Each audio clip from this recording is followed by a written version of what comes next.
നിങ്ങളുടെ കയ്യിൽ ഇതേപോലെ ഒരു അഗർബത്തി സ്റ്റിക്കിൻ്റെ കവർ ഉണ്ടെങ്കിൽ ഇത് വെച്ചിട്ട് എങ്ങനെയാണ് നമുക്കൊരു പെൻ ഹോൾഡർ ഉണ്ടാക്കണമെന്ന് നോക്കിയാലോ. അപ്പോൾ ഇതിനായിട്ട് ഇതിങ്ങനെ ഇതേപോലെ ഓപ്പൺ ചെയ്തിട്ട് രണ്ടിലും ഏകദേശം 6 സർക്കിൾ വീതം വെച്ച് വരച്ചു കൊടുക്കുക. അങ്ങനെ അതെല്ലാം കൂടി കട്ട് ചെയ്തെടുക്കുക. ഇപ്പം എൻ്റെ കയ്യിൽ ഏകദേശം 12 എണ്ണം ഉണ്ട്. അങ്ങനെ സർക്കിളെല്ലാം ഒട്ടിച്ച് ഇതേപോലെ 2 ഫ്ലവർ ഉണ്ടാക്കിയെടുക്കുക. ഇതാണ് അടുത്ത സ്റ്റെപ്പ്.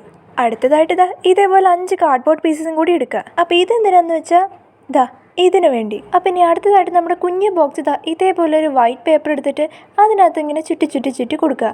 അത് നല്ലപോലെ കവർ ചെയ്തെടുക്കണം. അപ്പോൾ സംഭവം ഏകദേശം റെഡിയാക്കിയിട്ടുണ്ട്. ഇപ്പം നമ്മൾ ഏകദേശം പകുതിയോളം റെഡിയാക്കിയിട്ടുണ്ട്. ഇനി അടുത്തതായിട്ട് ഇതേപോലെ ഒരു വൈറ്റ് പേപ്പർ എടുത്തിട്ട് അതിനകത്ത് ഇതേപോലെ വരച്ചു കൊടുക്കണം. ഇങ്ങനെ ഏകദേശം 4 എണ്ണം നമുക്ക് വേണം. അപ്പോൾ എങ്ങനെയുണ്ട്? അങ്ങനെ അത് രണ്ടും ഞാൻ കട്ട് ചെയ്തെടുത്തിട്ടുണ്ട്.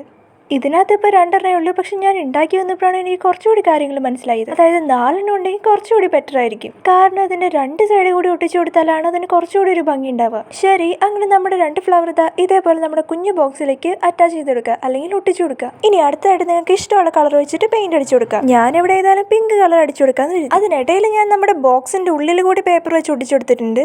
എന്തുകൊണ്ടാണ് ഞാൻ നമ്മുടെ കാർഡ്ബോർഡിൽ ഡയറക്റ്റ് പെയിന്റ് അടിക്കാതെ പേപ്പർ വെച്ച് കവർ ചെയ്തിട്ട് അതിന്റെ മേലെ പെയിന്റ് അടിച്ചതെന്ന് വെച്ചാൽ കാർഡ്ബോർഡ് പീസിൽ ഡയറക്റ്റ് പെയിന്റ് അടിക്കണേക്കാളും ഇതേപോലെ പേപ്പർ കവർ ചെയ്തിട്ട് അതിന്റെ മേലെ പെയിന്റ് അടിക്കുമ്പോഴായിരിക്കും കുറച്ചുകൂടി ഭംഗിയായിട്ട് എനിക്ക് തോന്നിയിട്ടുള്ളത്. അതുകൊണ്ടാണ് ഞാൻ അങ്ങനെ ചെയ്തത്. അടുത്തതായിട്ട് ഇതേപോലെ നിങ്ങൾക്ക് ഇഷ്ടമുള്ള സാധനങ്ങളൊക്കെ ഇതിനകത്ത് നിറച്ചോ. അപ്പോൾ എങ്ങനെയാ, നിങ്ങൾക്ക് ഇത് ഇഷ്ടമായോ ഇല്ലയോ? എങ്ങനെയുണ്ട്? ക്യൂട്ടായിട്ടുണ്ടോ, ഭംഗിയായിട്ടുണ്ടോ, അതോ കൊളമായോ? അതോ ഇതുമായിട്ട് ബന്ധപ്പെട്ടിട്ട് നിങ്ങൾക്ക് എന്തെങ്കിലും സംശയമുണ്ടോ? അതോ പുതിയതായിട്ട് എന്തെങ്കിലും സജഷൻ ഉണ്ടോ? ഞാൻ ഇനി പുതിയതായിട്ട് എന്തെങ്കിലും ട്രൈ ചെയ്യണോ? എന്തായാലും പറഞ്ഞോളൂ. ഇഷ്ടപ്പെട്ട ലൈക്ക് ചെയ്യുക, സബ്സ്ക്രൈബ് ചെയ്യുക. നിങ്ങൾക്ക് എന്തെങ്കിലും പറയാനുണ്ടെങ്കിൽ പറഞ്ഞോളൂ.